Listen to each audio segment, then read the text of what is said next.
strategic move that Eddie is making for AJ? Why are you not thinking, let's get him set up for kind of animal? If that was years and years and years ago. Like, Clarissa is a way different fighter from when she was back in. Thanks to those joining me live and to those that will be joining me on our defenses that she's had to have recently. You know, she's pulled people. All right, what's going on, everybody? Welcome to another edition of the RoundTable about tribalism. I don't think tribalism is necessarily bad. I just don't think it has to be. I don't know what he think he sees or what he think he know. But he going to the hospital, bro. Like, bro, you not winning that fight. You guys mentioned, I think, D-Style, you mentioned him versus Regis program. I'd love, that sounds like a... I don't need you, you know, and PBC and others, in my opinion, it's like, oh, this is my guy. Like, there's a relationship. Flat out, it's tough, and we call box, and we go to the end of the round, and then... That would say, what do you mean by acting black? That's a fair question, but a participant of trash talk knows... And they're announcing a fight 3-4 months from now. And he ain't going to fight. I bet you anything. He's not going to fight somebody as good as John Ryan. Thanks to those joining us live and those that have joined us on the archive. D-Style here. This is the Round Table. We're on a Monday. I have the one and only Joe B from Ringside Reporter. Join us as always. Lyndon from Boxing Deep Dive. How's it going? And we have Roberto Diaz. How's it going, Roberto? Roberto will be on a little bit. Not sure if he's having some mechanical issues there. We have round one HLD in the chat. We're going to get started. And, of course, Calix and Christina are running a little bit late. They'll be on a little bit. Let's go ahead and get this one started here. Just a little bit of an early preview. About 2 weeks ago, Matias against Liam Paro was made official. We didn't really get a chance to talk about that fight. Right now, Liam Paro sits as a huge underdog in that fight, bigger underdog than Matias's last previous 3-4 fights, which is very, very surprising. Let's do a sound check here. Can you hear us, Roberto? Roberto Diaz. Can you hear us?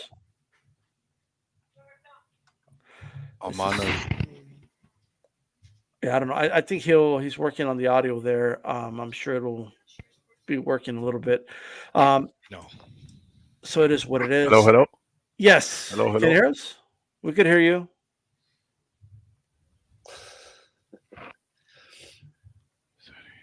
I'm going to message Gilberto in the background. But while I do that, Lyndon, what do you think of this matchup and this Liam Paro?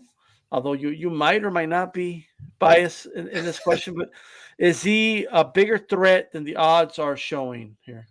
Yeah, look, I am obviously a little bit biased. He's an Aussie, of course. Look, I think I think the odds are ridiculous, to be honest. I know he's unknown to a certain extent there, and I know it's in Puerto Rico, but I think he can really bring it to Matias. He's a slick southpaw. He can box. He can punch. He's got good footwork. He's got all the tools. Yes, Matias is a brute. He's a bull, but I think Liam can do very well against him. As I said, look, it's going to be tough. Let's not beat around the bush. It's a tough fight for Liam. Matias, a very, very good fighter in his home country. But I think the Aussies have shown over the last few years that it doesn't really matter where they go. They always turn up to fight. And I think he's a very, very good chance in this fight. And nowhere near those odds that are being mentioned there. So I'm not really big on the odds D-Sol, but plus 640 I'm gathering is very steep in favour of Matias. If you're looking at the traditional odds, I'm probably thinking 3-1 or something would probably be a better bet than whatever that is. But look, as I said, I'm really excited for the fight. We've got a big few months for the Aussies. I think we had 11 fighters in world title fights. And as I said, I think he's a very, very good chance to bring the belt back to Australia. For sure. Let's give it another shot with Roberto Diaz here. Roberto, can you hear us? Can you hear us? I'm not sure if he's reading my comment or not, but Calix, how's it going, brother? How are you? How is everybody? Good to see everybody. Doing really good. I'm not sure what's going on with Roberto Diaz's audio here. I'm going to have to get in contact with him behind. I can hear now. Okay, perfect. Okay. Sorry about that, guys. Sorry for being late. But yeah, I couldn't hear you guys. I logged off and logged back on, but we're here now. Sorry about that. Sounds great. Sounds great. Beeb, Liam Paro, does he have a legitimate shot here to ruin the homecoming of Matias? I like Liam Paro. He's an exciting fighter. He's fun to watch. The fight will be entertaining. I can't see a path to victory. He finds his way in a dogfight every fight. That's just his nature. He can move. He can move. He's got quick feet. He's got good movement. But instinctively, once he gets hit, he just goes primal, and he just goes balls to the walls. And that's what he's always done since I've seen him. And a guy like Subriel Matias is a very discouraging fighter because I see guys just come to this guy, take it to him, and he just rolls shots. He just braces himself. He's just a very solid, tight defensive guy. And even when you hit him, he just has a way of rolling shots, partially blocking shots, bracing himself, tucking his chin. He's just a hard guy to discourage, and he's usually the guy that discourages you. So, I can just see Paro getting a little bit overzealous in this fight like he has in the past. And I can see him getting worn down, particularly to the body.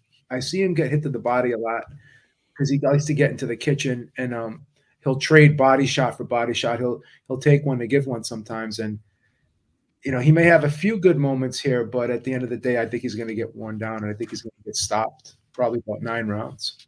Okay. The one and the only Roberto Diaz. Look, Matchroom made their announcement. Obviously, we know they had that big signing of Matias, and he's going to be fighting in Puerto Rico. The first opponent that they got from is Liam Paro of Australia, who's coming up a big win over Montana Love. How do you personally like the chance of Liam Paro in this fight, Roberto? I have to agree 100% with Joe's analogy of the fight because, Paro comes to fight, tough Australian that's exciting and fun to watch. He's a perfect opponent for the homecoming. Matias, his strength is from the 6th round on because that third lung he has, that conditioning he has. So at the beginning, he'll actually make it look like Paro in his mind is like, wow, I'm in this fight.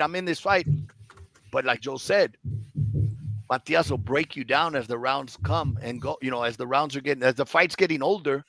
He's just warming up. He's getting better and better because of that conditioning they have from that altitude training. And it's just a matter of time. But it's a perfect fight for the homecoming, for his debut with Matchroom. It's a good opponent. People know the name, especially with what he did with Montana Love. But this is a different level. All right. Okay. Calix, you're a betting guy. When you look at plus 690, 650 for Liam Paro here. Bigger underdog than the previous fights, the most recent fights of Matias. I found that surprising myself. And how do you see this fight? Is this a good bet to bet on Liam Paro? I think so. To put it a little bit down, it's a trap fight, right? And we've seen it with these homecoming fights. Remember when Danny Garcia fought in Puerto Rico, and a lot of us felt like he lost that fight, right? And look at a guy from my hometown last summer, Regis Prograis, almost loses to Zorilla, right? And ironically, he was supposed to fight Liam Paro that night. So these homecoming fights can be slippery. And Paro's not the type of guy to mess around with. He's tough. And here's another observation I have. It may come into play, may not. But the thing with Liam Paro is he only fought his past 2 fights, he had a year layoff. And in between his last fight, he had 14-month layoff. A lot of times with these entertaining, active rhythm fighters, they need to be active, right? And this is the first time he's bouncing back pretty quick in between fights. So I feel like he's in a rhythm. He's got momentum. And he's not the type of guy that's going to back down. So I would hope Matias, for his sake, does not take this fight lightly and does not get caught up in the whole homecoming stuff because Paro's not the type of guy to take lightly. And to answer your question, yeah, I will be throwing a little bit down on Paro just to I think 11-1 is inflated. I think it's closer than that. Okay. And that's with all due respect to Matias. Great fighter. For sure, for sure. Christine, how's it going? Well, she's muted. They're muted. Oh, there you are. Ah, okay. You muted me. Everything's going well. Thank you. All right. So what do you think? Liam Paro, he's going to Puerto Rico to fight Matias in a homecoming fight. Do you give Liam Paro a shot in that fight? I mean, everybody gets a shot at boxing, but I really believe that Matias is going to do his thing. I mean, yeah, Liam, he's got a great left hook. I know we stopped Montana Love, I think twice. He dropped him with his left hook. He's tough. He knows how to move in the ring. He knows how to box. I think sometimes his shots are a little wide and his defense is lacking. And then I look at Matias. I mean, Matias can box very well as well. He can box in the pocket. He also can throw hooks. And then he's got some sneaky uppercuts. It is the homecoming. The pressure's on. Paro has pressure too because, it's Matias' homecoming. But I really believe that Matias is going to pull it out. I really do. I just think that overall he is a more seasoned and more talented boxer. Okay. All right. Well, we'll see the closer we get to that fight. Right now, the odds are pretty wide. If anybody out there thinks the Empire has a shot, now is the time before the odds start closing. Let's go ahead and talk about the big news that dropped earlier today. We knew that Queensberry and we knew that Matchroom, of course, were going to be pitted against each other, and there were going to be 5-on-5. There was all this speculation. Everyone kind of knew that the Wilder Zhang thing was not much of a surprise. That was already rumored and all that, but nonetheless, it's official now. There was no women's fight. I think there was a lot of speculation that there will be at least one women's fight with a Matchroom girl and a Queensberry girl, but apparently not. But here we are. This is the era, whether we like it or not, where fan bases pick sides with promoters. So you might as well take advantage of it and do a card like this. So here we are, and I want to start with Roberto Diaz here, who's one of the greatest matchmakers of all time. He's been matchmaking for Golden Boy. Thank you so much. What do you think of this concept? Number one, as a matchmaker, right? Would this be a nightmare for you, or do you like this? And what do you think about the matches? I love it. I wish there was more of it, especially because what you said, that a lot of fans today are fans of the promoters instead of the fights or the fighters. And that's just where we are. It's silly to think, when you read on social media, they're cheerleading for a promoter instead of for the fight. But that's just the era we're in. I invited it when we were both Golden Boy and Matchroom being under the zone. I kept pitching. I pitched it to Eddie Hearn at times. I pitched it to my side at times, that at least once a year we have that show, Golden Boy against Matchroom, the best versus the best. I think, it's competitive. It's fun for the matchmakers, for the promoters. There's always that, we beat you this time, you beat me that time. It's not to keep score, but it's entertainment, even inside promotional wise. It's good for the fighters. It's good for the fans. It was going to be good for the zone. So in the end, boxing wins. We just can't get it through because a lot of times ego, a promoter, whatever, I got to be the lead promoter. You can't be the lead promoter. My fighter has to be it. So now that we're seeing it because of this high level, Your Excellency said, this is the way we're going to do it. I think it's fun. The matches are going to be tough because promoter A is going to say, these are my 5 guys. Promoter B is going to say, I want to beat those 5 guys, so I got to step it up. So in the end, I think we'll get some great fights. Well, what do you make of someone you used to work with, Deontay Wilder, being signed in a 1-fight deal, right? Kind of like a New York Yankee move, he outsourced to compete with Queensberry here. I think it's going to be with Matchroom. And I think, look, 1 fight's better than no fight for the promoter at this point. Get in here. Let me prove what I can do. let me get you active. Deontay's going to make some good money. If he comes out ahead and wins, which that's a great fight as long as it lasts. Both of them are big punchers. On one side, one tires out quicker, but the other one, the chin suspect. But if either one lands that punch first, it's a goner. But I think once he makes the money and realizes I can be active again, I can be fighting, I could be making good money, who knows? There could be a second fight. And I'm sure the way it was done, it could be a one-fight deal, but there's an option of a first and last. So it can stretch over to 2 or 3, depending on how he comes out from the first fight.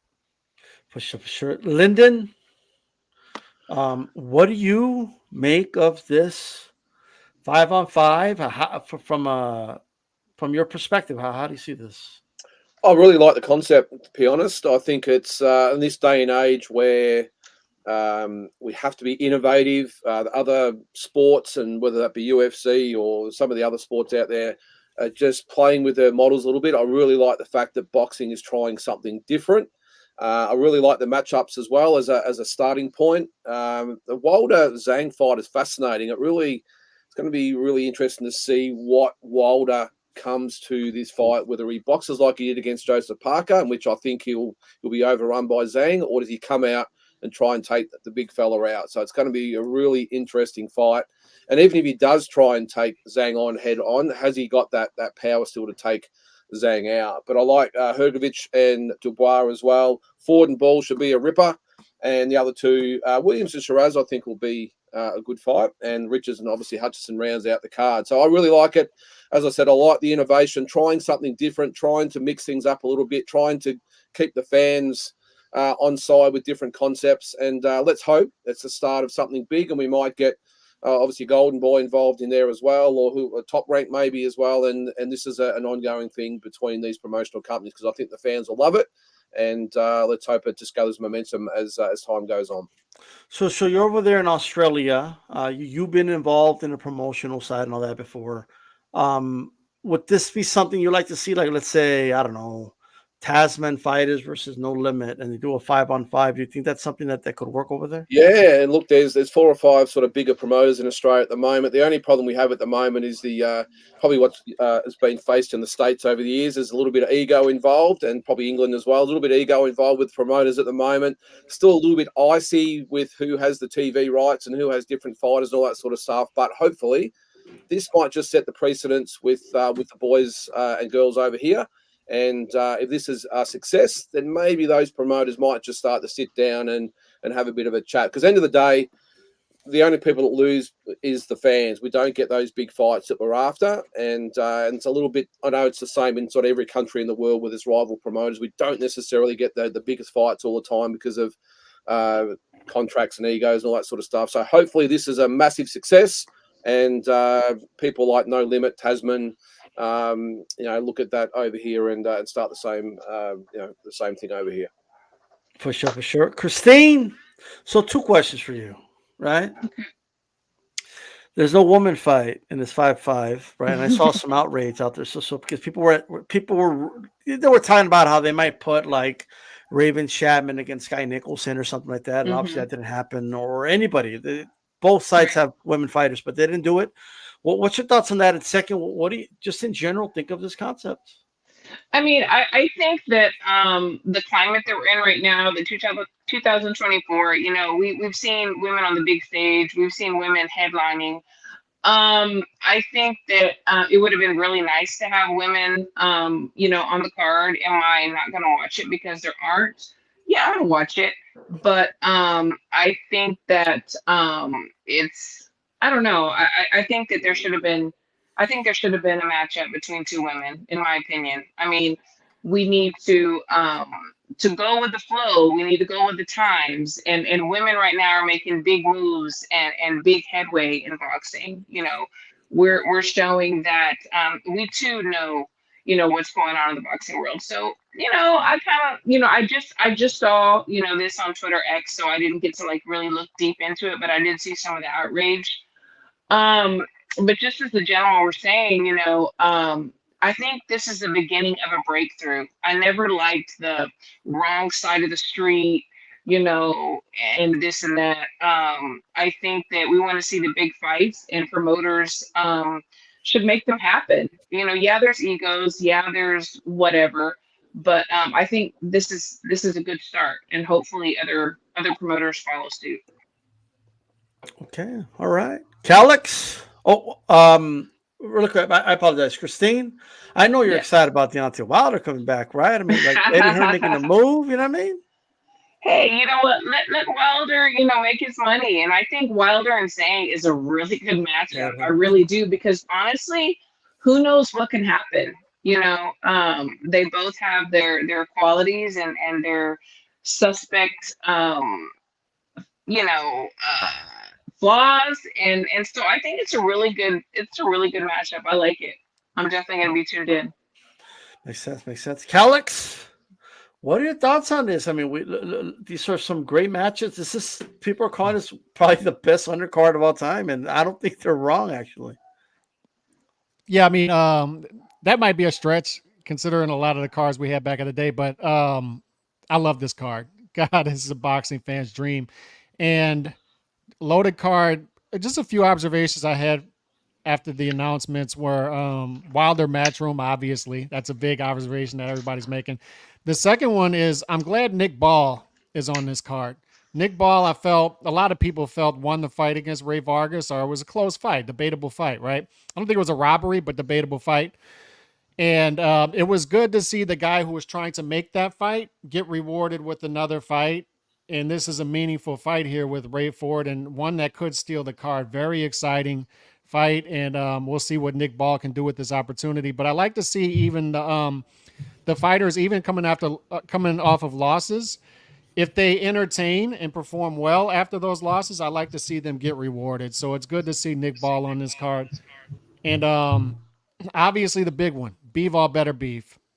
This is what's positive about this, and what makes me feel good as a boxing fan is this is somebody, and people listening, obviously they have a lot of money involved. Turkey Al-Ashik is tossing money around, right, for them to do this. But Bivol Better Beef, it's on ESPN, regular ESPN, so people can see it, right? And I think this is the type of fight that they tried to build Errol Spence, Terrence Crawford out to be. And we saw there's a gap between those two guys, right? What it turned out to be was an all-time great in Bud Crawford versus, you know, a great to really good modern welterweight. I think what we have with Bivol Better Beef is there's not much separation between the two as far as greatness.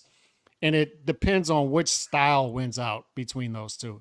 And that's why I'm intrigued by that fight. And of course, Deontay Wilder, Zhilei Zhang. I think somebody's going to sleep in that fight.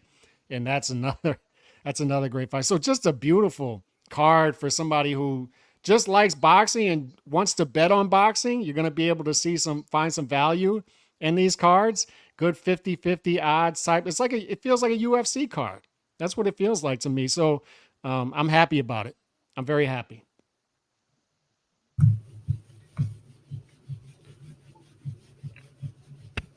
You're on mute. All right. So I was cursing you out because you mentioned UFC. You know what I mean? I'm just like, what's... But no, I mean, the reason I brought that up is somebody brought up the observation. I was watching it with some of my neighbors over the Saturday. Mm-hmm. The thing that UFC has over us right now is 9,000 people were in the arena at the start of that card, Yeah. And it infuriates me when I go to fights because I travel to fights. And I went to Canelo's fight with Golovkin, Canelo Golovkin 3. And Bam Rodriguez is fighting on the co-main, and the place is 60% full. And that type of stuff bothers me.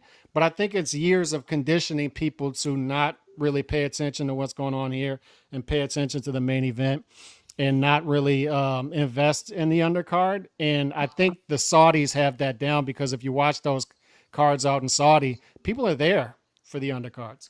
Yeah. Look, I'm not one to talk. I was late to the fights for the Tim Tszyu fight. So, like, I ain't going to say nothing. You know what I mean? Like, it is what it is. Little blackjack tables. You know what I mean? But, Joe Habib, what you think of the press conference, number one? And by the way, did you guys catch how Eddie didn't really reveal that Nick Ball was one of the fighters, but the guy, like, called him out for it? because he said he was a fan of his. I thought that was funny.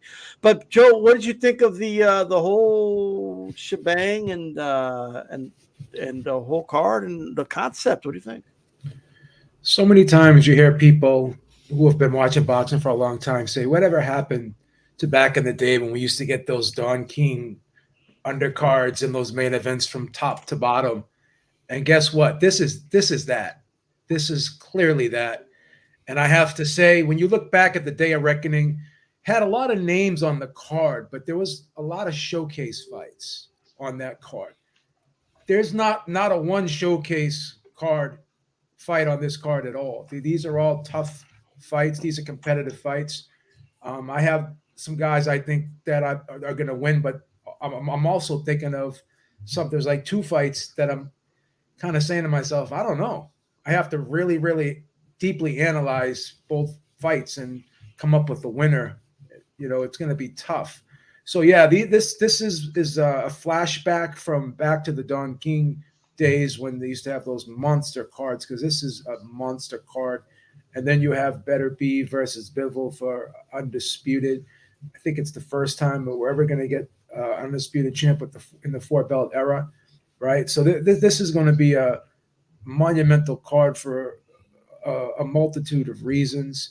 And it was interesting listening to Deontay Wilder, because he sounded like a guy who clearly had his back up against the wall, and not in so many words said, this is a make or break fight for me. If I lose this fight, I'm done. And then he said that he lost his desire, he lost his fire, he lost his killer instinct. Now the big question is, at 38 years old, going on 39, a lot of millions of dollars in the bank, can you get that back? And that's the one determining factor in this fight that is kind of making me think I'm not so sure. But with that being said, I know we can go into that on another show. But this definitely brings me back to the good old days. And I can't remember in the last at least 10 years, maybe even 20, that have I ever seen a card this stacked before. This may be the most stacked card I've seen in the last 20 years. And you could say I'm being hyperbolic, but that's just how I feel. On paper, it definitely is. I just want to go around and get some predictions. Who ultimately wins the 5-on-5, Queensberry or Matchroom? Roberto Diaz, who's going to get who's going to win out here?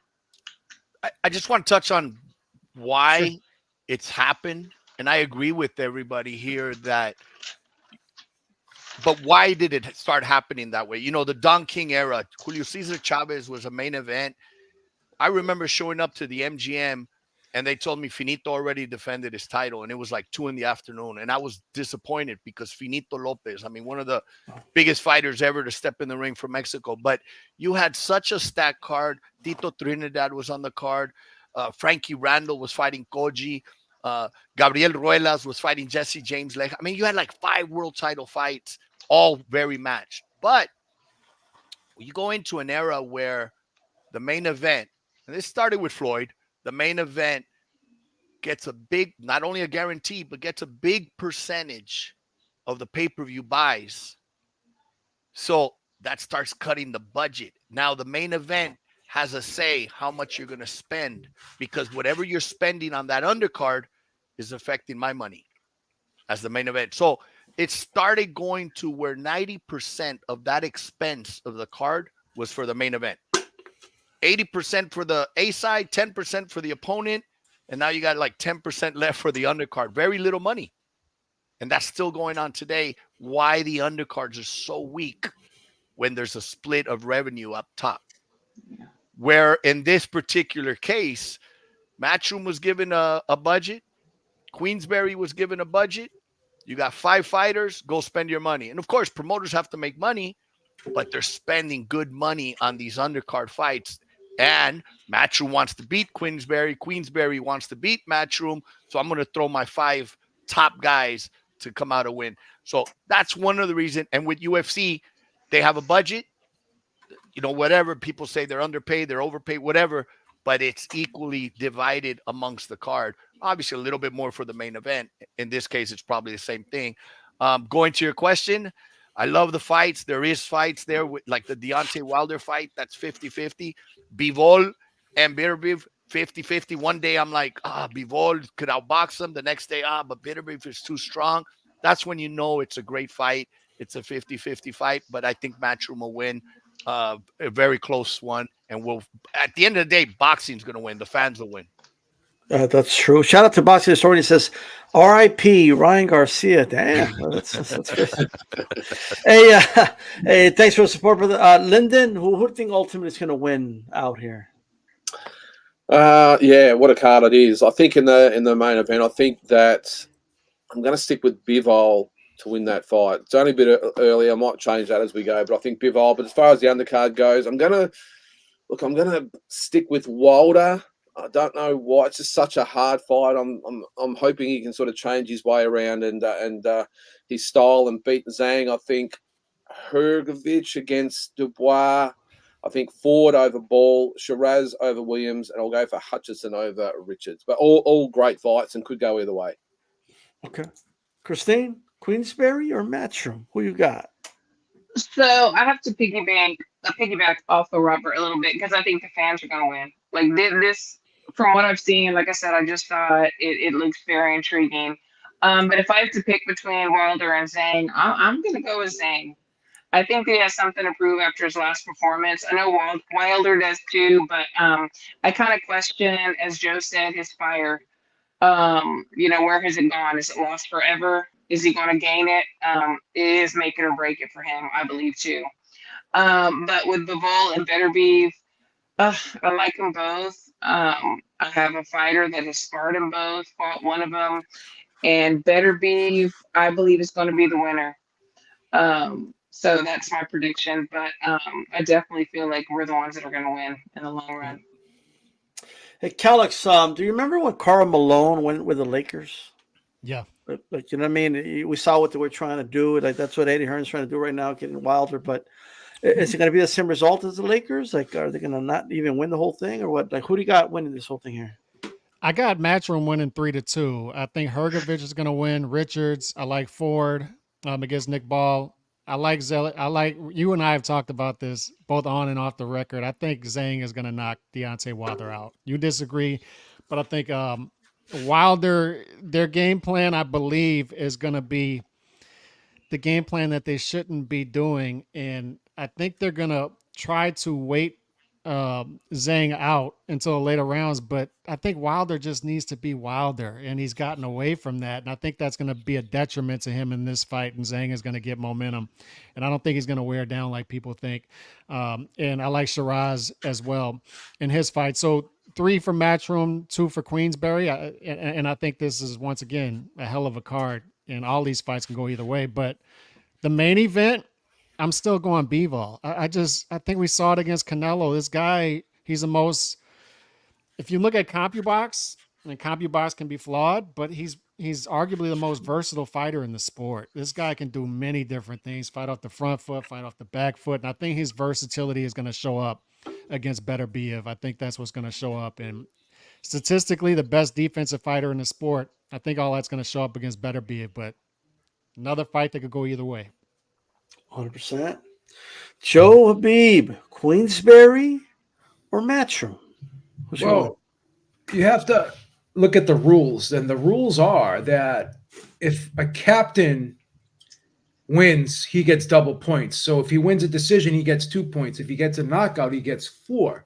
So if Shiraz, I believe Shiraz will knock out Williams. So he gets 4 points right there, right?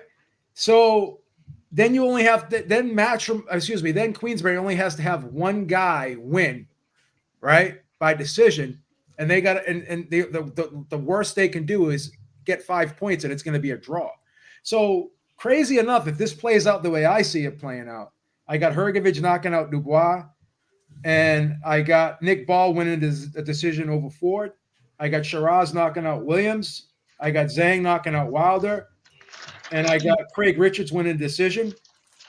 It'll be 5-5 if it plays out the way I see it. It'll be a draw. But if Wilder wins, or if But what about Beterbiev and Bevo? Wouldn't that be the No, tiebreaker? they're not. They're not not- in. They're not in it. It's Oh, yeah. oh yeah, because that's top rank. I You're didn't know right. that. You're right. You're right. that's a separate thing. But I Warren think- doesn't represent Beterbiev in that instance, so it wouldn't be No, because part they're of the they're five. not part of the 5-on-5. That's right. Yeah, That's they're right. not part of the 5-on-5. They should just count it, in my opinion. Yeah, and that would be a beautiful tiebreaker right there. But here's the thing: I could be wrong with Hutchinson. Like he's a big puncher. He could get Richardson out of there, right? Or Wilder could land the big right hand. But if my picks go the way they go, and in the fashion they play out the way I believe they're going to play out, then this could be 5-5. Wow. Yeah, Wow. this could be 5-5. That'll be interesting. So what a day. Deontay Wilder is the key. Isn't he the team captain for Matchroom? He's the team captain. So if he wins by knockout, they get 4 points. Wow. He gets 4 points. Shiraz gets 4 points. I think Shiraz is going to get the 4 points. I'm pretty confident on that. That guy is really, really good. And he can punch. And I like Ammo Williams, don't get me wrong, but I don't think he's got enough to keep to deal with Shiraz. I just don't. Yeah. I think ultimately it's going to come down to the Wilder Zhang fight. I think if that's the last one, it's going to come down to the fight. So it should be very, very interesting. And that Craig Richards Hutchinson fight, man, that's a tough one. That's a tough one too. But I like Richards. I like Richards, man. Craig Richards is good, man. But more of this, put the ego of the promoters on the line. They don't want to lose, and it gives us great fights. I'm all for it, at the end of the day. So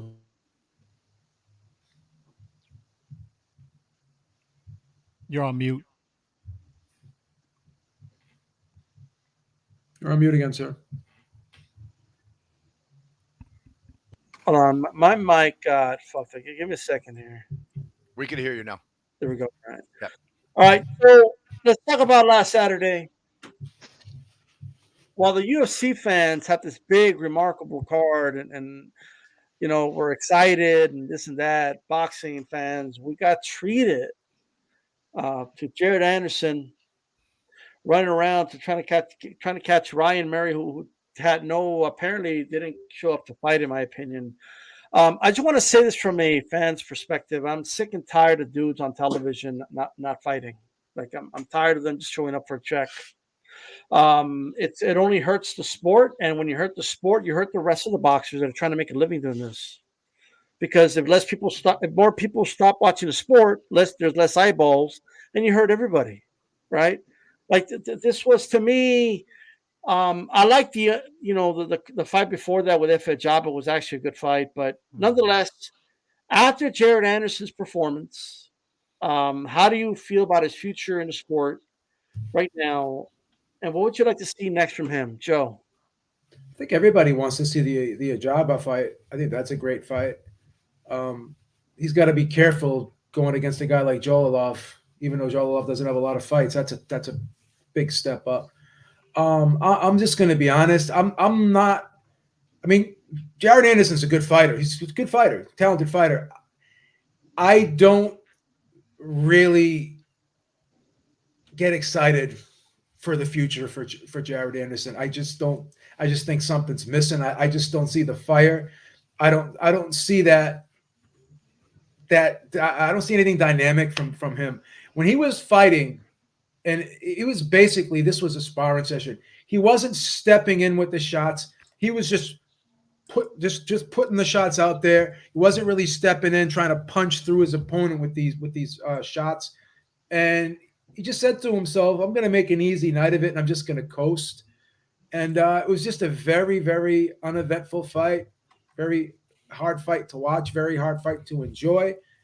And the reason why is because when you have someone like Big Baby Anderson and you're being told this is the next big, great American heavyweight, right? Because we put so much emphasis on having to have the next big, great American heavyweight. I don't really give a shit. I just, if you're good, you're good. I don't really care. But that's the perception out there from a lot of fans. So there's been a lot of heavy, high expectations put on him. And as a result of that, maybe the pressure got to him. He's talked about retiring. The one upside is he's 24 years old. but I'm not so sure. Like if you're not hungry now, when you're scratching and clawing to get to the top, right?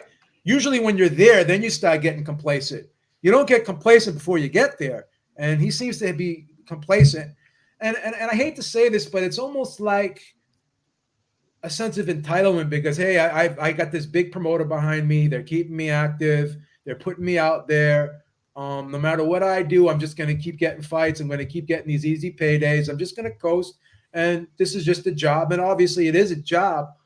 But a job like this, there needs to be some passion. There should be a passion. Every job you should be passionate about. I don't care what you're doing. You have to have passion to some degree, or you're just not going to do good at be a good worker or be a good employee or do good at what you're doing. So yeah, I don't want to bash the guy, but I'm just not excited. I'm not excited right now, and I'm not so sure the future is bright for him. I don't foresee him being a world champion in the next 4 to 5 years. If he's even around in 4 to 5 years, because Christine, he's talked about wanting to retire at the age of 27. He was crying on ESPN, some special they did to Roy Jones. I don't know about what. I mean, okay, you're crying because you're feeling the pressure.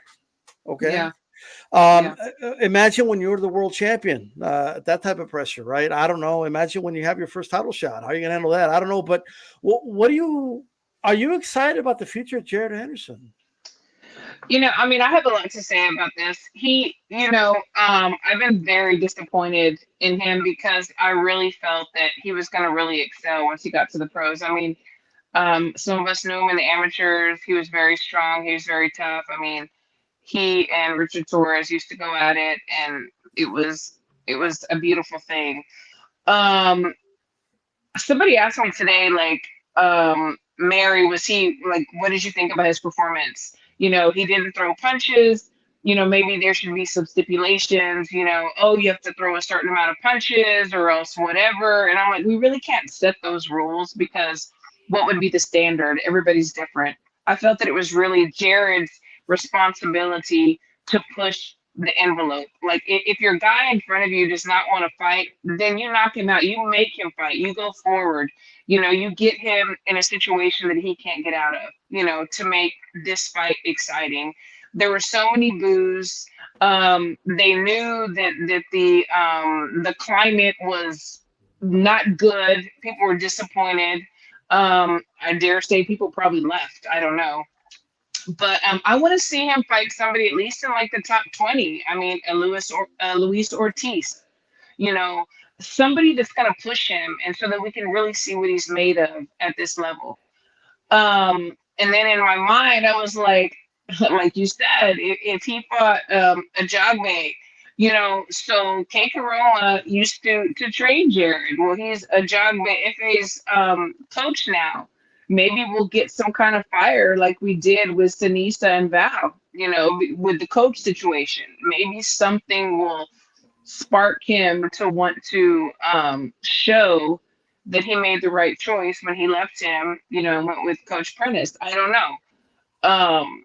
And then, I have to just mention, Sean Porter's comment about, they don't teach body shots across the pond, which I thought was ludicrous. But, he could even fight somebody over there. He could fight some Joe Joyce, Joseph Parker. He could even fight Guido, that fought FA. I don't know. I want to see something from him. I really do. I was very disappointed. And everybody was talking about the UFC fight, and I'm not a UFC fan, but I was like, damn, maybe I should have been there instead. I mean, yeah.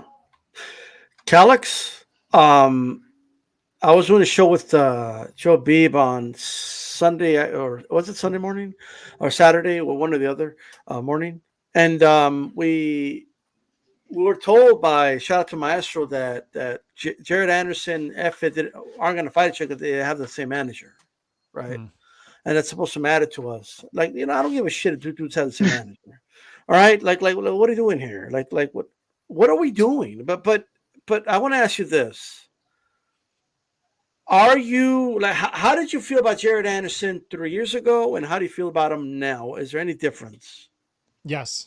Yes. The first red flag, we talked about it last year, was him talking about retiring at 27 and saying stuff like, as soon as I get my money, I'm out. That's a red flag, right? Because you're in it for other reasons. And once you get that, you're gone. I don't want to hear 22, 23-year-old talk about being retired at 27. I'd rather hear him talk about legacy or something like that, right? But the talent is still there. So you hope whatever the disconnect is now, they can somehow connect it, because we all saw the talent. Like, you have people with great eyes saying this is possibly the best heavyweight prospect since Riddick Bowe, something like that, 20, 30 years. So the talent's there, but there's a disconnect. You know, when the arrest and the retirement talk, something is off there mentally, but that's a huge part of the sport. So will he ever realize the potential? I don't know. But what I do know is he's got to entertain, and he didn't do that Saturday. Win or lose, you got to entertain. He didn't do that Saturday. And people will show up for him. He will pack an arena in his hometown. So entertain, fight often, but there's some sort of disconnect right now. I didn't like the performance. Obviously, you had a guy who was a cruiserweight 4 or 5 years ago in front of him, and that's when we were breaking down his fight at the previous roundtable. We said there's a 5-inch height advantage, huge reach advantage, and he should get to him at some point, and he just didn't do it. So he didn't connect the dots. So it's frustrating, but now we need to see the top 20 step up. That's what we need to see now. Like, will that spark something in him? The step up, you know, will he get more engaged at that point?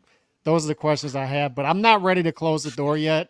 There's still something there, and I hope the potential is realized, but I don't know. Obviously, I think differently now than 3 years ago, but I like the undercard though. Conte Sao's one of the good stories about boxing right now because he's active. Navarrete, that was a hell of a fight he fought against Navarrete, and then this fight this past Saturday night, Conte Sao's putting some stuff together. I'd like to see him continue to get fights, and of course, Efe was in a good fight as well. So fun undercard at least. Well, let's get Lyndon's perspective here. First, were you able to watch the fight, number one? And second, just in general, what are your thoughts on Jarrett Anderson? Well, first, we didn't get the fight down here in Australia. Unfortunately, I had to rely on YouTube to actually see it, but which is always disappointing. We don't get the big fights. But look, he was disappointing from what I saw. I saw enough of the fight to see that he was very uninspiring. I think he had an opponent who wasn't especially interested in really engaging with him, and that sometimes makes it hard for fighters to show what they have. But unfortunately, he didn't have that next gear or the next level to actually make it anyway, to force him to engage. And I think he just went through the motions and very, very uninspiring performance. I think if he's already talking retirement and cashing out and all this sort of stuff, I think that's, as I think it was Kalik said, it's a real red flag.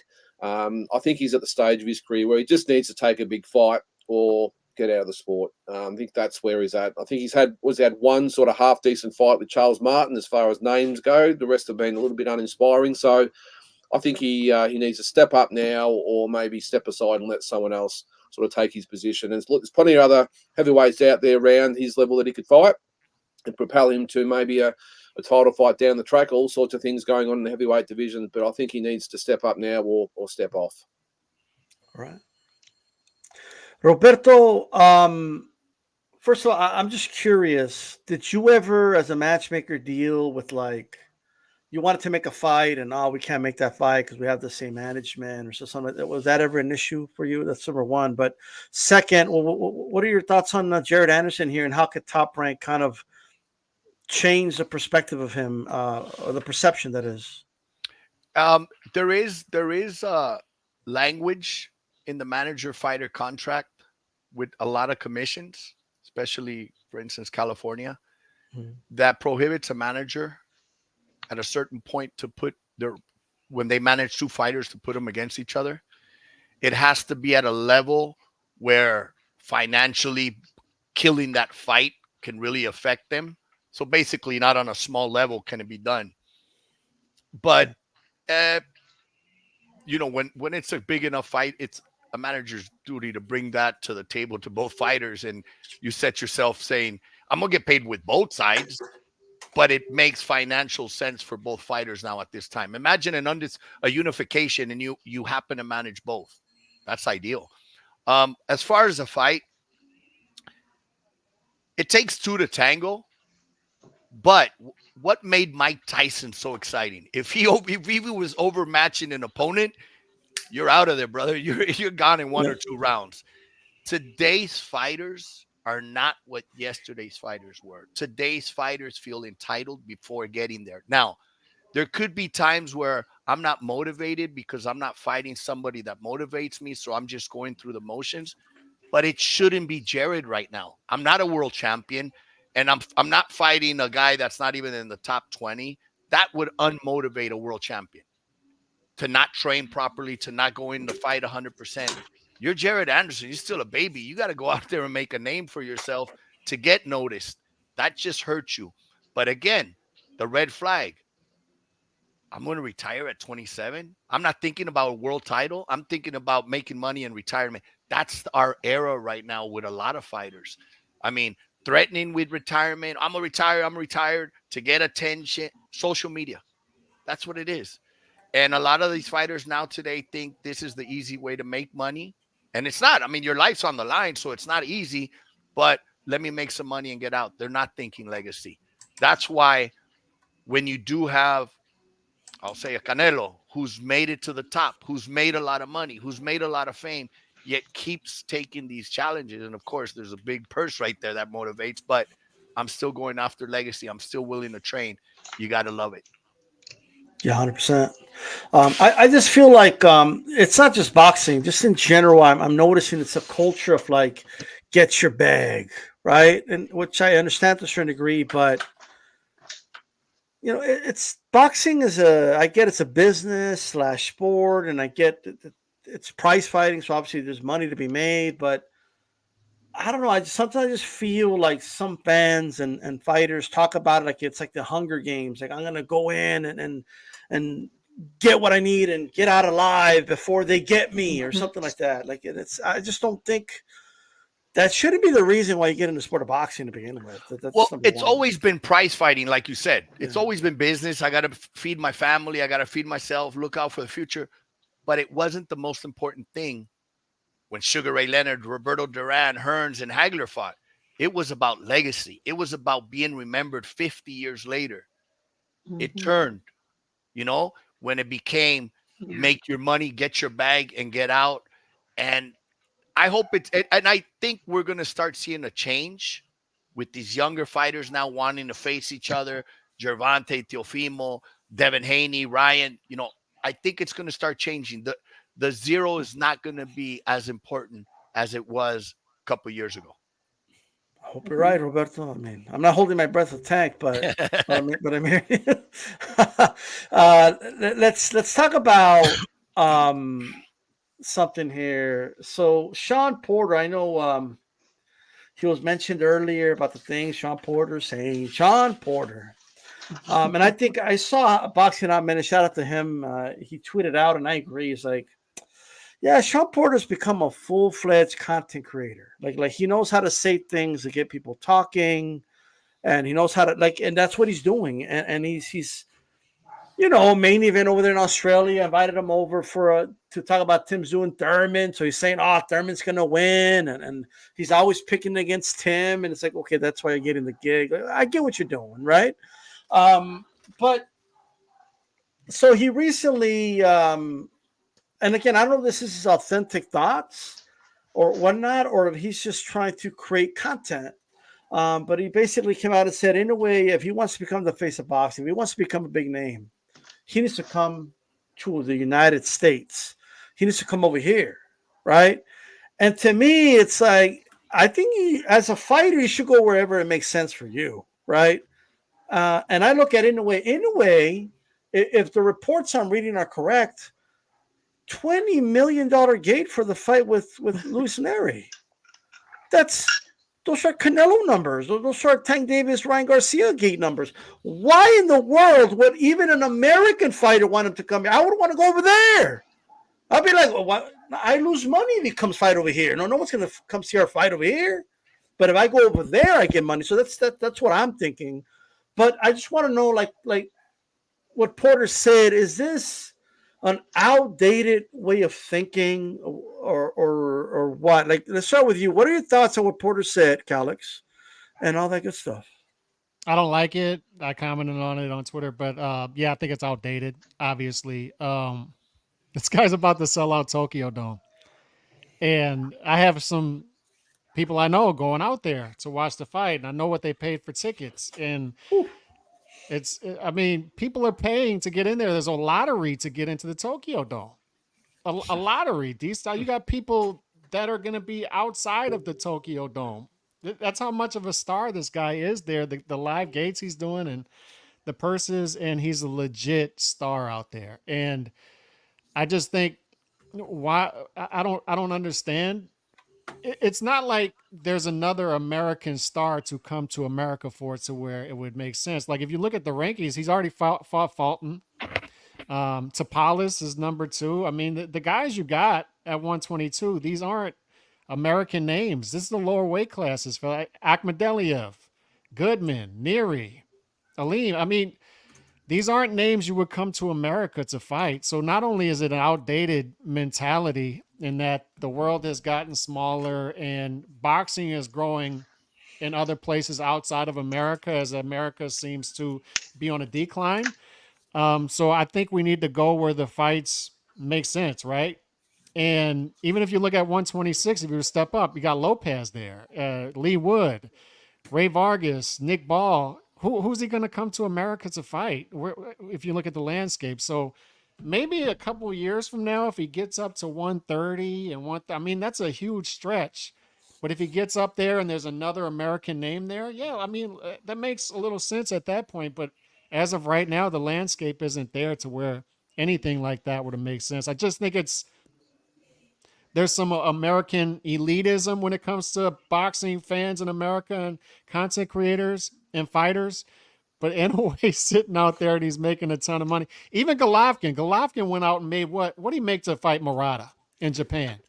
Almost no less than 20 million. 20 million. Because Murata was huge too as an Olympian and gold medalist. Yep. Just think of the money Golovkin made in 2022 fighting Murata in Japan and then coming back a couple months later and fighting Canelo in Las Vegas. You go where the money is, and there's a lot of money in Japan, particularly in the lower weight classes. If you are a lower weight class fighter, that's where you want to go fight. Hey, that makes a lot of sense. You know what I mean? Christine, you were in Japan for the Olympics and all that good stuff over there. What do you make of Sean Porter's comments?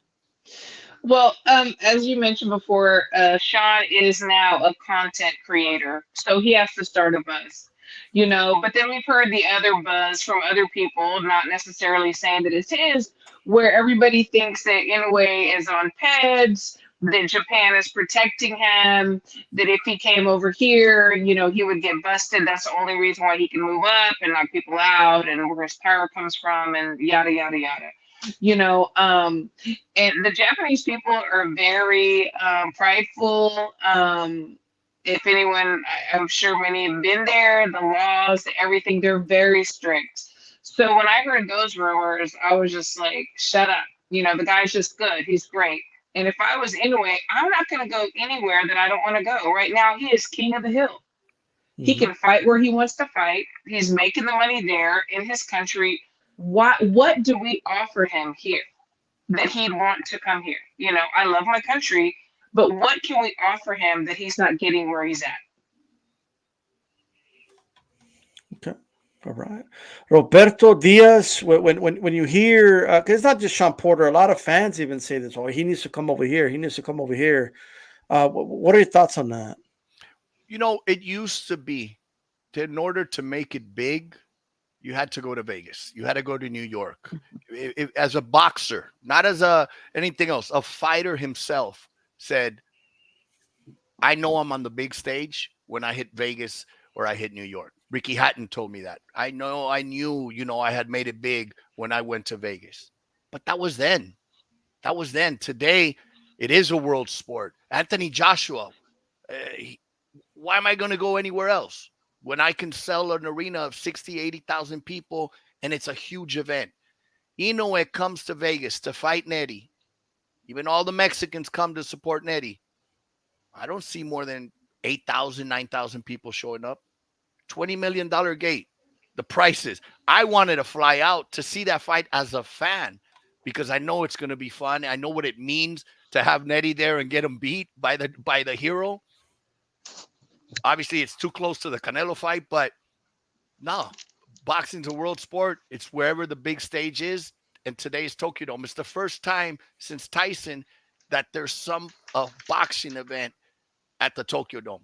That's how big Inoue is. So you got to take advantage of it. I think Sean, yes, wants to create content. Didn't think it as a fighter. He should put himself in the Inoue shoes. Why am I going to go somewhere else when the money is going to be so much different and the event so much bigger?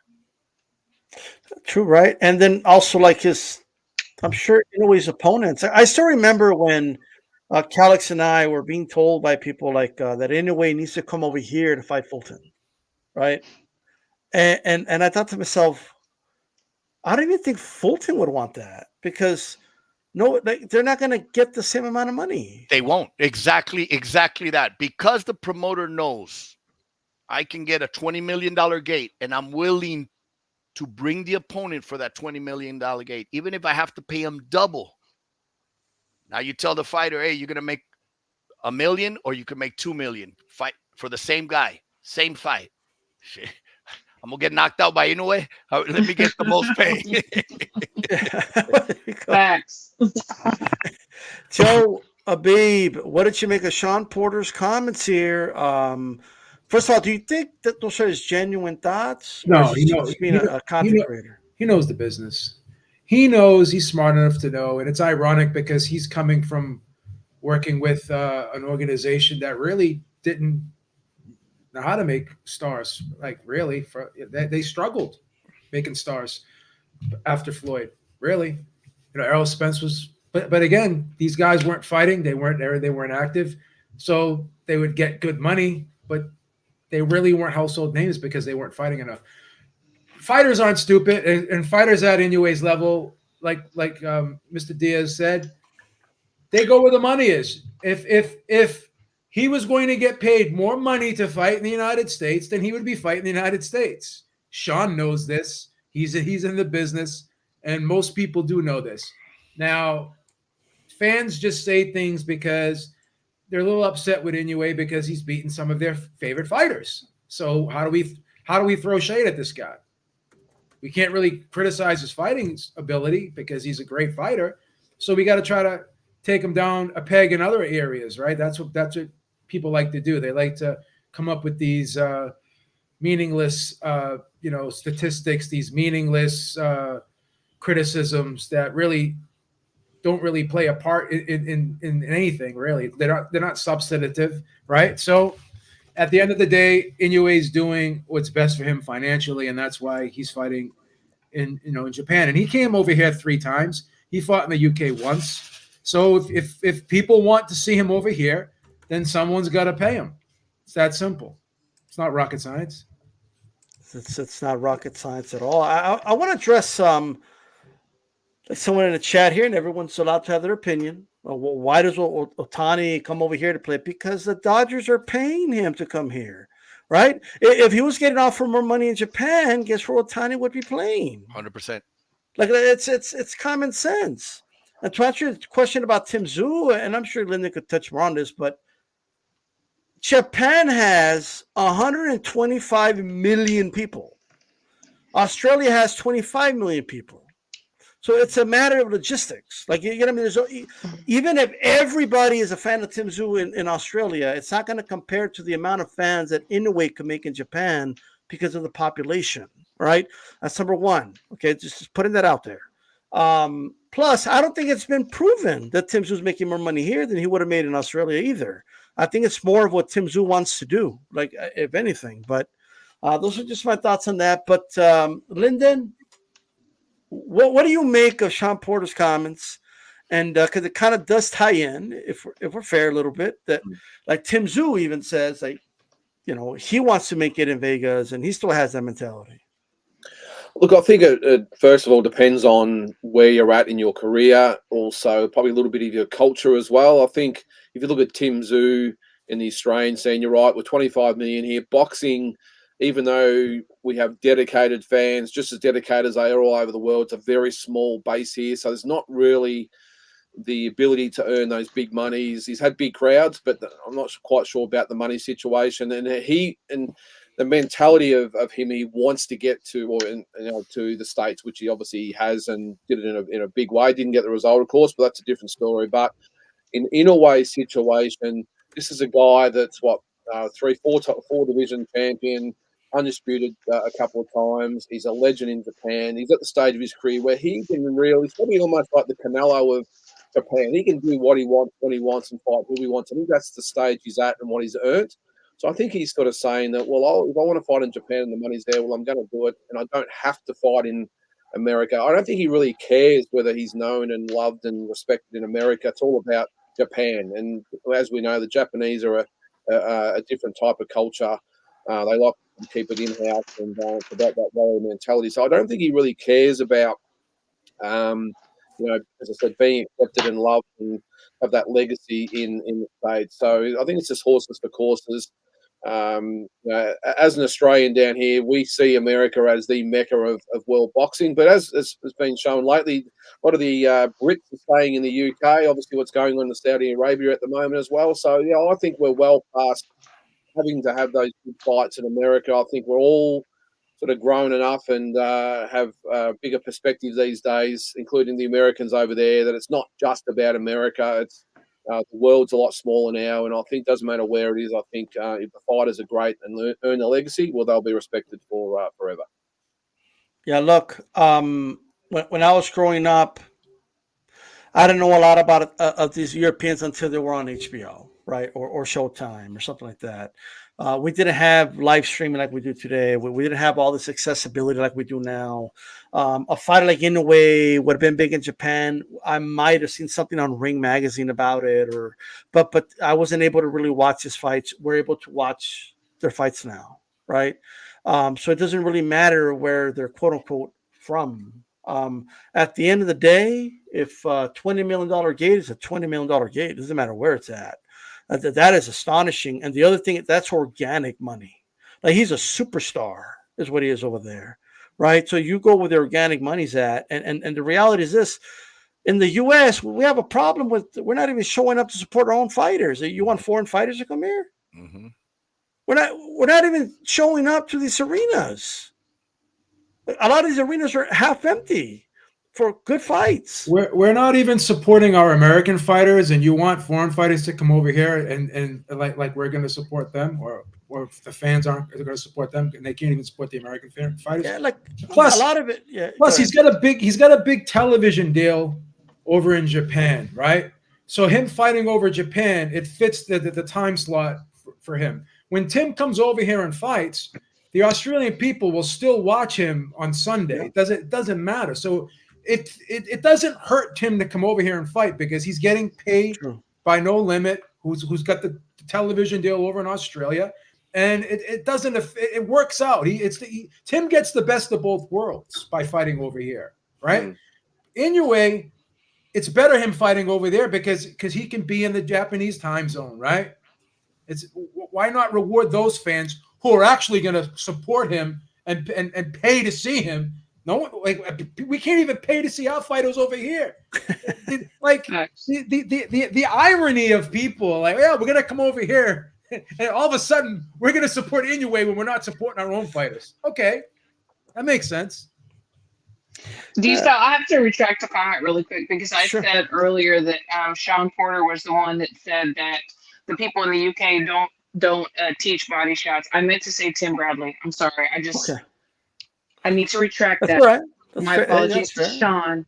Yeah. I was actually looking up about that. Like, man. No, it was Tim. No, it was Tim. It was Tim.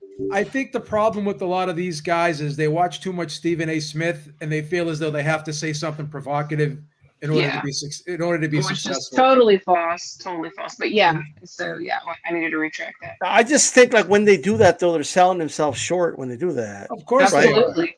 Of course they Like, are. It was it's like, stupid. yeah, you're saying a provocative thing and all that, but then people are, they should respect your opinion because you were a former prize fighter. Like you actually did it in the ring, you know, like, and then you say stuff that's just like, what? You know, I just don't get it, but it is what It's it been is. tripping lately. You know what I mean? But what are you going to do? So let's move gears here. Before we get to the main topic of the night, which is Haney Garcia, I just want to get you guys' gauge. It's been 3 months. That means the first quarter is done, and we are where we are. I just want to know, like, how has it been overall? The first 3 months of the year, underwhelming?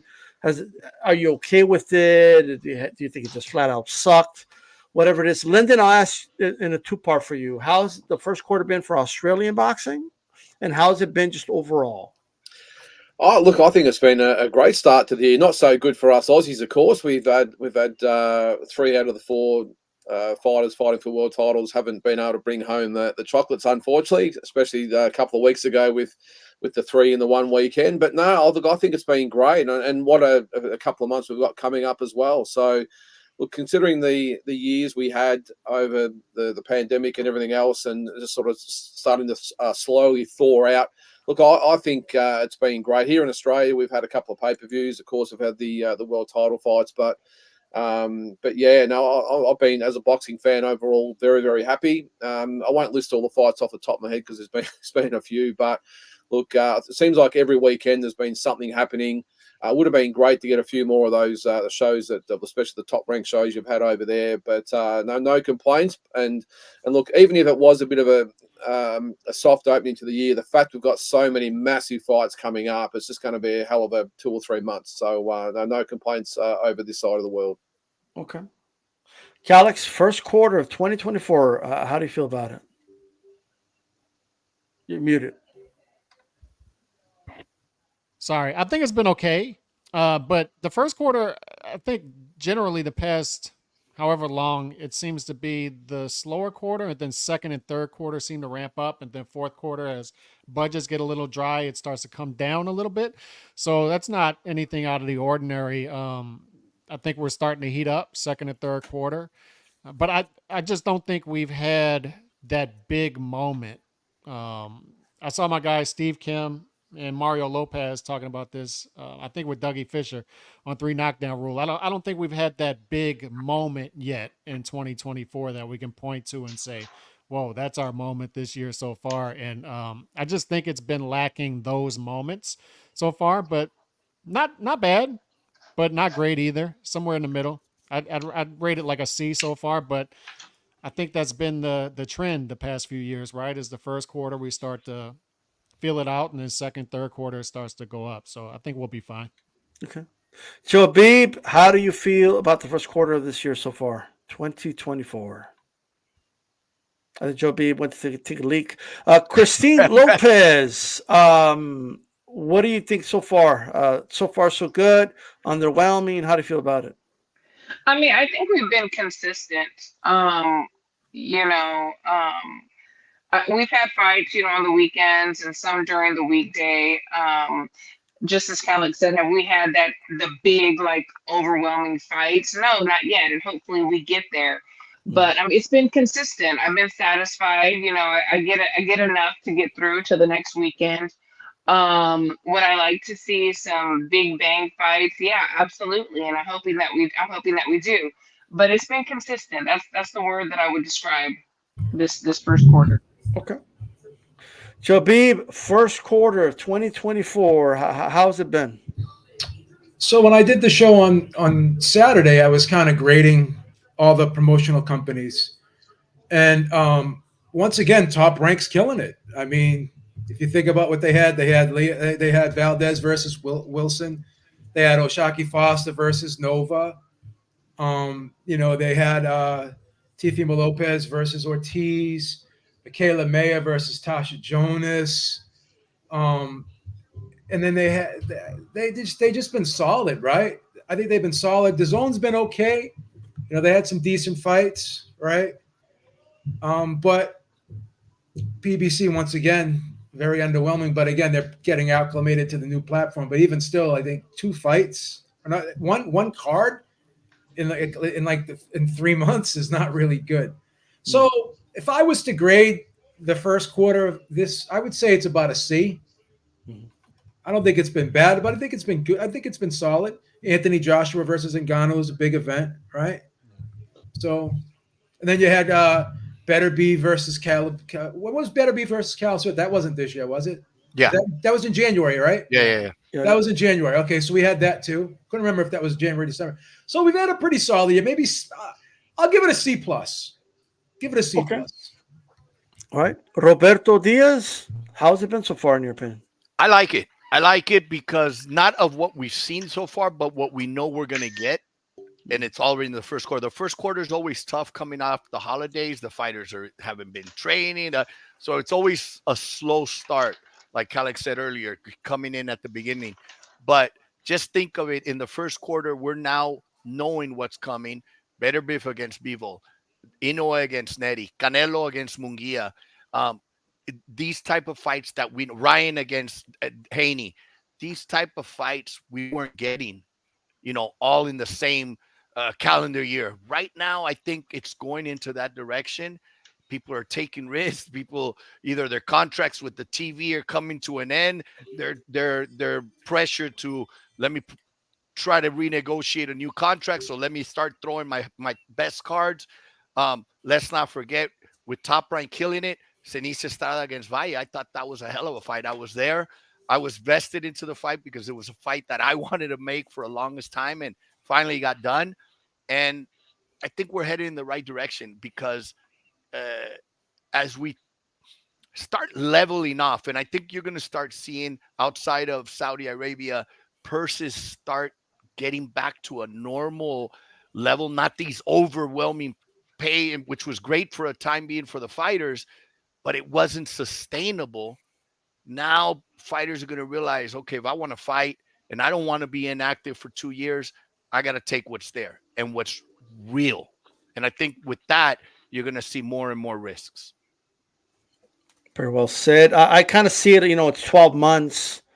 So it's kind of compared to like a 12-round fight. I feel like the first 2 rounds have been warming up. It's slowly picking up. It was a slow 3rd round. The 4th round's kind of slow still, but you kind of see it's heating up. And the action's going to pick up at round 5, right? And that's what I see here. May is a monster month, actually.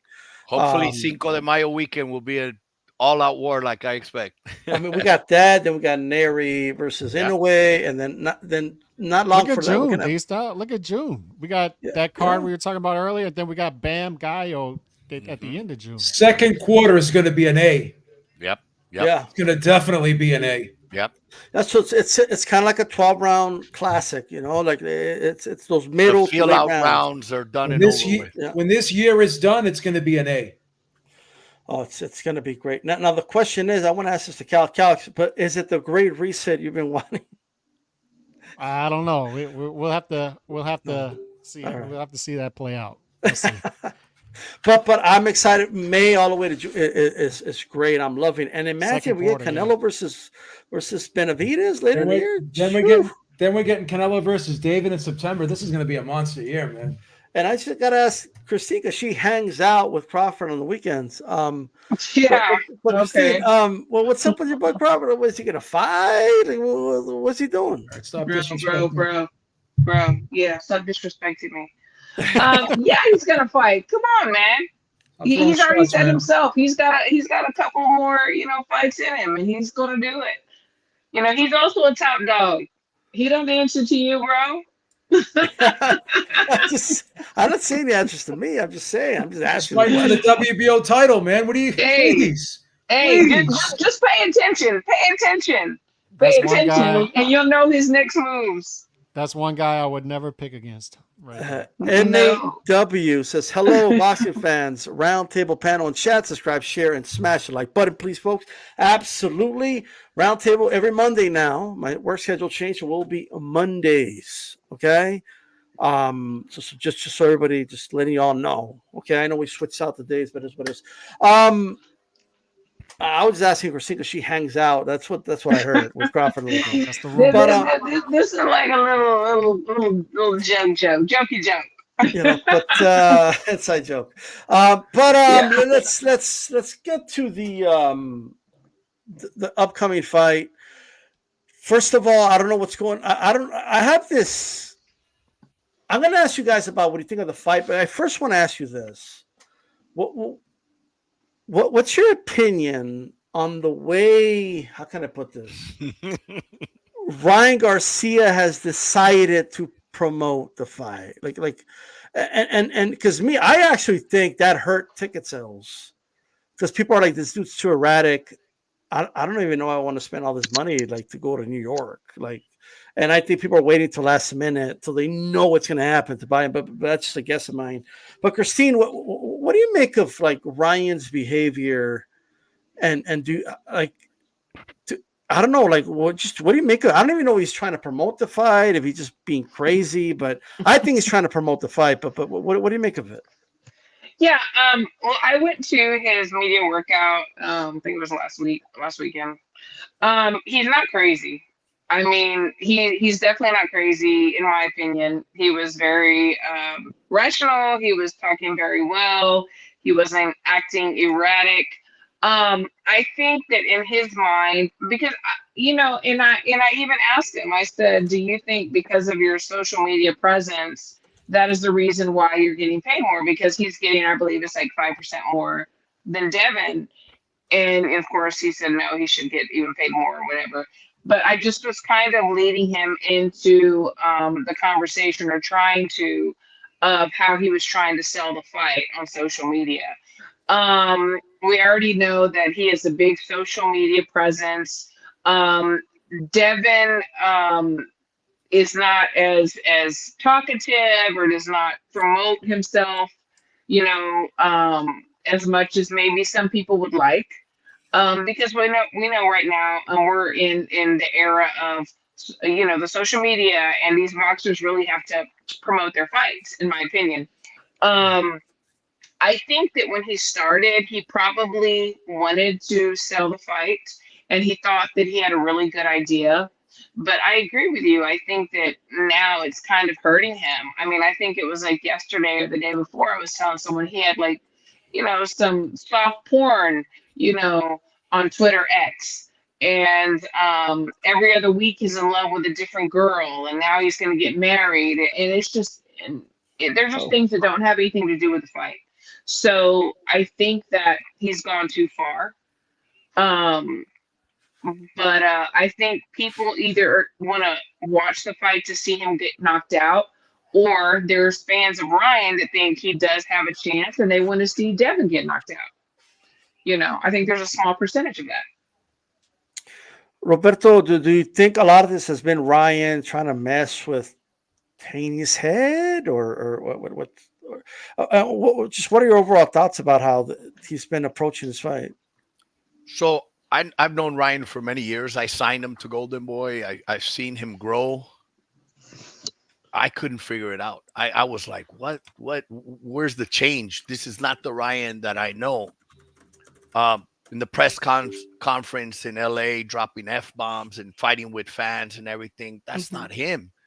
However, he is a genius outside of boxing with the social media, because this is a kid that's grown so much to a level that's so much. Now, there's a lot of pressures on one side. There's a lot to carry on those shoulders. But I think everything he's done, whether it's right or wrong, whether it's going to be effective or not, has people engaged in talking. I mean, you see one post and there's thousands of comments. So there's more masses of outside of boxing fans that I think it's not about the gate, because you're right. The gate's been affected. People not knowing if he's going to pull out. That's the boxing fans. It's the masses outside of the boxing fans that'll order the pay-per-view. That's where he's going to get paid. So we'll see. We'll see if it was effective. As a former promoter, I'd be nervous as hell with everything that's going on. It was, what a minute. Hey, shut up. Don't say this. Don't say that. But we're in a different era now that we'll know a week after the fight if this was paid off. If you see him on a boat, win, lose, or draw, enjoying a ride off to the sunset or margarita, which either way he'll probably have because of the money that's going to be made, but he'll be laughing last. I don't think it's to throw off Devin. I think no matter what he says or does, it won't angry Devin. It won't piss him off. It won't make him believe he's not training because his body is telling us he is training. His physique is telling us he is training. And Devin's too smart to fall into a trap like that. All right, HLD, Ryan Garcia is selling his fight on X Spaces, talking about golden golden showers with escorts, vodka, and Jesus Christ, well-rounded conversations. Man, I don't even know what to say about a lot of that, but Lyndon, you have to follow that up. But just what are your thoughts like on this, the way Ryan's been acting on the lead up to this fight? Well, probably like everyone else, I was very nervous when, excited when the fight was first announced for starters. I think it's going to be a very, very good fight, but nervous like everyone else that what is is the fight going to happen? If it does, what type of state is Ryan Garcia going to be in? Probably mental and physical. But look, I think as the time's gone on and we've got closer to the fight, I think he has settled down. There's been a few outrageous things that he puts out there, but I just don't think he's got that look in his eyes that he had early in the promotion. I think he's settled into it now. I think he'll turn up in shape. I actually think he'll put on a good performance. Will it be enough to beat Devin Haney? I don't think so. I think Devin Haney is a class above, but I'm not as nervous about Ryan Garcia's appearance and performance that I was initially. And as I said, I think as the fight's gotten closer, even though I've had a few comments here or there and a few unusual things, look, I think it's a little bit to build the fight up, maybe a little bit to offsettle Devin, who knows. But as I said, I think he looks a little bit settled now, and I think we'll get a good performance from him on Sunday here, Saturday there, of course. And can't wait for the fight. And I think Devin Haney wins a conclusive 12-round decision. I know earlier you told us you don't really spend much time or you don't really go to X, which is probably why you don't think he's done anything lately. But I don't know. He's definitely out there still. But Joe Beeb, what do you think of Ryan Garcia, the way he's been approaching this whole fight since it was announced to now? I think this is all performative. I don't believe. I mean, Eric, my co-host that we do the show on Sundays, you know, Eric, he really is concerned about Ryan. I don't know, man. I think this is a performance. I think this is his narcissism really came to a head here, and I think it's full blown. This is like a mushroom cloud of narcissistic personality disorder that just went. It was building. Then after that loss, I think he just said to himself, I don't know, man. I think his confidence is really damaged here. And I think this is just him just kind of like saying to himself, I'm probably not going to win this fight, so I might as well just make a show of it. That's just my opinion. Maybe I'm being hard on him. But I just think what's going to happen, in my opinion, I think Devin's actually going to get a stoppage. I think he's just going to be beating him so badly and breaking him down so badly. We'll touch on the fight a little bit, but that I think. I heard everyone else was giving their prediction. No, he just said that he thinks that Devin's going to win a 12 round. Well, I'm going to ask you right now about it. So I'm just. All right. Hey, Calix. I have to stop now? Okay. No, you don't have to stop. Go ahead. If you have, because the next question is your prediction for the fight. So, but Calix, what do you make of Ryan Garcia's this whole the way he's been acting on the lead up to this fight? He, in my opinion, has said some things that can hurt people that don't even watch boxing, right? Like what he said about the tragedy that happened with the ship that crashed and all that. So I don't know. What do you make of it? I think money magnifies, and one thing we could say about Ryan is genius marketing in that has had a meteoric rise on social media, and he's almost like a child actor, right? And a lot of, and that he gained fame early on, like 16, 17. And when I think back, D-Style, like I hate to see where I would have been had I had I gotten famous at 16, 17, I just wouldn't have had the head on the shoulders to deal with that stuff. And money magnifies. So as he's gone up, you start to see those insecurities come out a little more. And I think that magnifies even more when you have yes men around you that aren't going to reel you back in, people you can trust, right? So that's not good.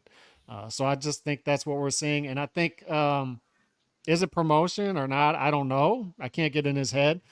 But I think this fight is going to sell just how it would have anyway. I don't think, I disagree with you there. I don't think ticket sales have been affected by it. I just think, I don't think New York was the ideal place to put this fight, but I don't know. Once again, I don't know. I think it's going to do fine.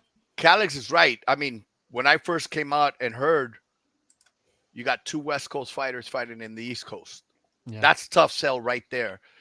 2, hotel prices are very expensive in New York.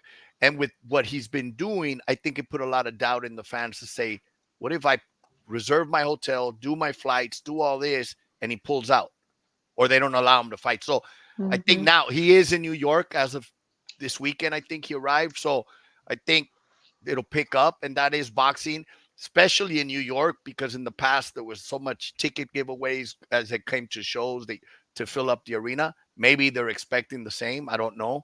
But I agree with what you're saying right there. Yeah. I think it was a Vegas or LA fight, right? 100%. Vegas is definitely the home for that. 2 West Coast fighters. You don't pay state income tax that you pay in New York or you pay in California. So it actually affects the, and plus people are used to going to Vegas. Hotel prices, everything is much cheaper. Especially in New York, that's for sure. Yeah. So now I want to ask you guys about the fight. How do you see this fight happening? Who's going to win and why? Christine, let's start with you. So, a lot of people are saying that Haney's gonna stop Ryan in the later rounds. I feel like he's gonna be stopped in the earlier rounds, and I hate to say that because I like Ryan, I really do, and I think he's got a puncher's chance. I've always criticized his defense. I think it's gotten better. But I just feel like Haney's going to stop him in the earlier rounds, maybe 3, 4. Whoa. Yeah. Barrage of punches? I think it's going to be body shots and a barrage. And I think Haney, he boxes very well. His angles are beautiful. He can move and he can overwhelm Ryan. Even though Ryan is very fast too, he is. I just don't get the sense that he's really in it for some reason. And I'm not sure how his training has been going. Because he's been on social media, especially on Twitter X, so much that I'm thinking, when are you sleeping? When are you training? When are you practicing self-care? So that's a concern. So, but those are just my thoughts. Okay. Roberto Diaz, who wins this fight and how, in your opinion? Like, how do you see this fight playing out? My heart obviously is with Ryan. Having worked with him for so many years, I'd love nothing more to see him win. His best chances to me are in the first part of the fight because that's where he's dangerous with the speed and the power and catching you. However, I would have preferred a couple more fights to get him ready for this new weight. Yes, he looks good physically, which tells me he has been training, but like Christine says, has he been resting outside of training, or has he been promoting a lot? You haven't heard so much of Devin because he's been locked in the gym. He has a mission on. I can't lose this fight.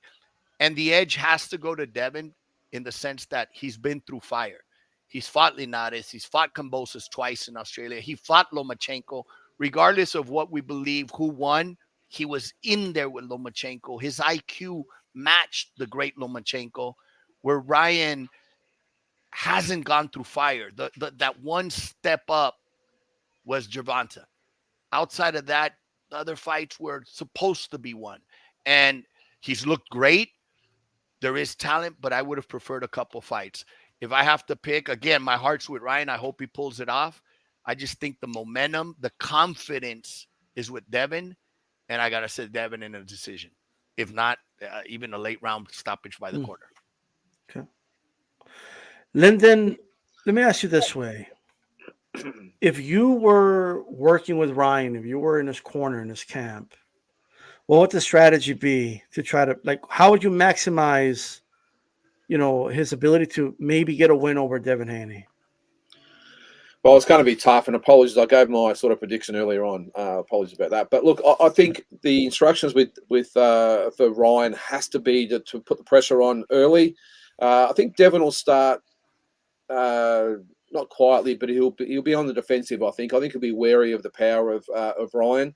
But I think Ryan has to cut the ring off. He has to bully him. He has to pressure him, and really just put him on the back foot straight away. And just having some second thoughts in there, because Devin Haney, I think if he gets his confidence up early and maybe does hurt Ryan, that it could be an early night, like Christine said. But I just think Devin will start cautiously. Ryan will go at him. He looks heavier, we'll say, too. I know he probably cuts a lot of weight, but he looks about 160 pounds from what I saw on YouTube the other day. He's a big guy. But yeah, I think as the fight goes on, normally when it's, that's why they call it a championship fight, 12 rounds. I think as the fight goes on, the class of Devin Haney will come to the fore. I think it will stand whatever Ryan has early. And I think as the fight goes on, he'll find his pace, find his rhythm. And I think he cuts Ryan Garcia up as the fight goes on. I don't think he's necessarily got the power to get Ryan out of there, but I think he just wins a really conclusive 12-round decision. Okay. So, Beeb, Ryan versus Devin Haney, who wins and how? Devin Haney by 9th round stoppage. Okay. Are they going to just jump in and stop it? TKO cuts? How do you see it? Could be a corner stoppage. Is that throws in the towel? Tire on the stool. Tire on the stool, man. Mm. Well, we've heard what I don't know. If you guys heard what Ryan Garcia said something to. There's a rumor going around that Calix is going to put 10 grand on the stoppage. You heard that wrong. I want to cut on that. But I know I saw Fernando Vargas come out because Ryan said something about like my brother's going to beat up his son like Oscar beat him or something like that, and Fernando Vargas just came out and just shredded him like he's a quitter. Once a quitter, always a quitter. So they're pulling him out. They're pulling him out. Okay, well, there you go. They're going to pull him out. Calix, talk to us. Who wins this fight and why? One thing that Beeb is right about is I am putting money down on Devin's stoppage. However, not 10 grand. Not 10 grand. Taking the crypto fund? Not even close. At plus 220, you can get Devin Haney stoppage. The public is just not buying Ryan right now on the betting odds. If you look at it, and the sharp money is not on him either. It's 11-1 odds. It started off 9-1. Now it's up to 11-1. So nobody seems to be buying Ryan. I think what this is obviously Ryan is a gifted athlete, very explosive, and powerful. He's got power in that left hook.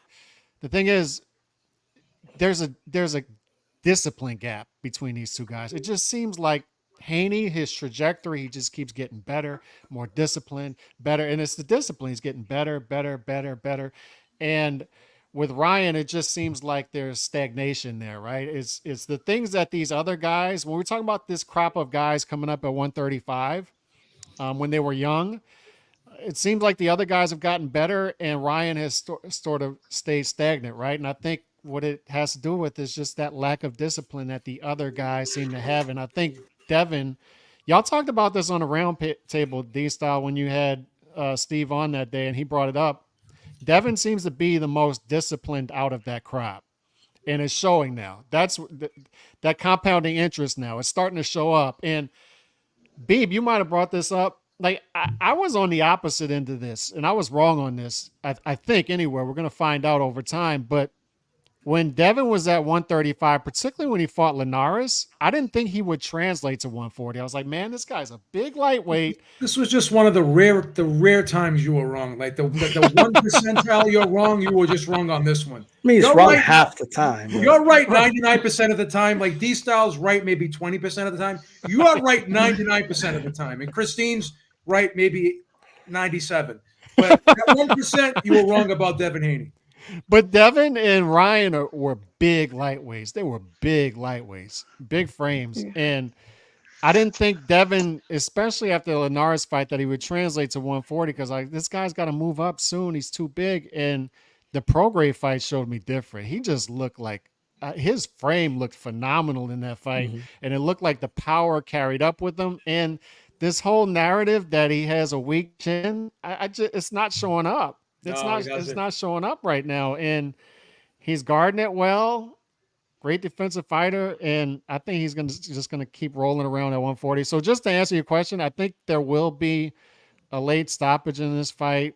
And I hope I'm wrong about this. I hope we end up having a great fight. And obviously Ryan winning would be great for him. And it would be a star in the sport, which would be great for the sport in America. But I just think there's a huge discipline gap between these two guys, and it's going to show up in the ring.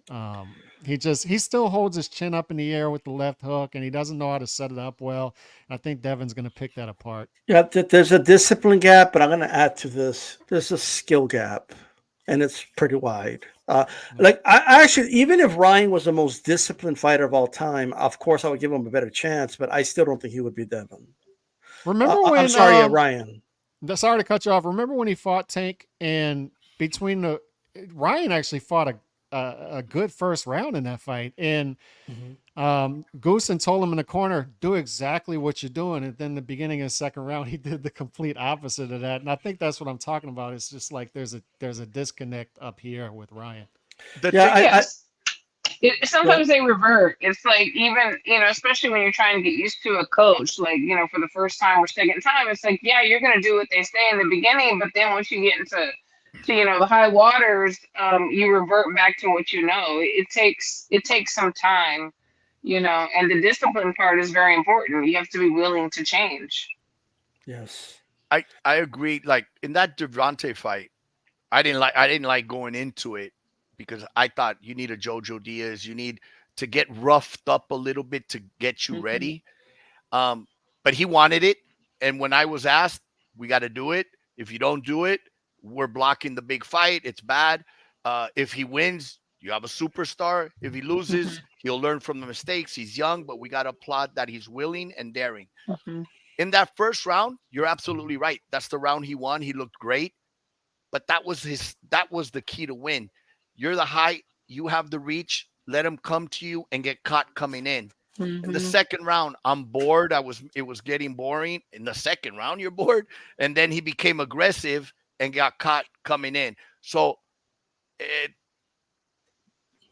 I know he's gym and training, but the lack of the confidence that Haney already gotten it by going in against the type of opposition, you can't teach that. It can't be instilled. I mean, you have to go through the fire. He got clipped by Linares. He was hurt, but he didn't go down. Now he knows I can get caught and I can win a fight. That's going to be key going into fire. Robert, correct me if I'm wrong, but didn't he also say that when he went into the fight, he was injured, like his ribs or something were injured when he went into the Tank fight? She mentioned that, yeah. Yeah, that was mentioned after. Oh, you did? Yeah. There was mentioned after that he had been hurt and that Tank's team already knew. Yeah. Gotcha. Yeah, I don't know what happened with that. Look, obviously, there's some things he's not dealing with this time. There's no rehydration clause. There's no catch weight. There's none of that. So that's good, right? I just think Ryan's going to be very dangerous very early in the fight. Obviously, he has real power. He has turn your lights out power. So if he clips Haney clean, he could knock him out. Like it could happen. I just think Haney is going to be too crafty for that, and I think he's going to take away Ryan's. Like I'm convinced he's going to take away the left hook. That left hook is going to be taken away from him. He took away Loma's best punch. and Loma was forced to make adjustments against that. What is and good fighters like Haney, good pure boxers like that know how to take away your best weapon. So when he takes away your hook, then what do you got, Ryan? This is where I hope Ryan shows us his right hand, right? He shows us other weapons in his arsenal, because I just don't think he's going to show them, quite frankly. And I think he's going to feel trapped. I think he's going to feel like anytime I move a muscle, this guy's either jabbing me in the face, he's landing body shots. It's like he knows what I'm doing before I do it. And once Ryan has that feeling, because let me tell you, and I've been hearing a lot of people give their takes on YouTube and podcasts, and I get it, guys. I get that Devin Haney is not the biggest puncher. I get that Devin Haney couldn't knock out Gamboa, and he didn't knock out these little guys, but he did knock down Prograis and hurt him several times in that fight. A lot has to do with the struggling of making weight. He was a big 135. When I saw him against Linares, he looked bad. But when I saw him against Jojo, a few months later, he looked even worse. And in his last fight, I forget who it was at lightweight, he looked really bad, really depleted. And you didn't see that depleted with that 5 pounds extra. In fact, all of a sudden now, the day of the fight, he looked physically really good. And he knocks out. Now, that stuck to him. Now I don't have to kill myself to make weight. Now I'm physically stronger. And I think we'll see that as his body engages. Plus, years ago when he wasn't knocking out a Gamboa, he was still a baby facing a former Olympian, former world champion. That confidence wasn't there. Right. Today, the confidence is there. The confidence is there. He's gone up in weight. I remember seeing an interview of JoJo. Speaking of JoJo, where an interview asked him, "You think you think he's going to be able to deal with those bigger guys at 140?" And JoJo actually said, "No, I think he's going to be stronger at 140. I think he's going to hit harder at 140." Can I just say too? And we had mentioned that you believe that Haney's going to know how to avoid his hook, and as he's avoided Lomo's best punch and everything else. But it's really also your team, okay? Because your team has to do film study. Your team has to put the right sparring partners in front of you. Yes, the boxer is very talented and he knows what he needs to do, but it takes the whole team. So here, to me, the interesting part too is we're going to have two top trainers head to head, against each other. And I'm very curious to see, and I love listening to the corners. Like, I hate when they don't let us listen to the coaches, because to me, that's very exciting to hear what they have to say, because you can be the best boxer, but if you don't have the right team behind you with the right sparring and the right instruction, it doesn't matter. Yeah, 100%. 100%. Yep. That's well said. And I want to thank everybody for coming on. Shout out to everyone. Make sure you subscribe to the Boxing Deep Dive. Subscribe to Ringside Reporter, Calix Boxing, and In the Ring with Christine and Roberto Diaz. As always, a pleasure to have you on. Thank you to everybody. It's D-Style Boxing. Keep it boxing. We are out of here. Peace, guys. Thank you. Talk soon.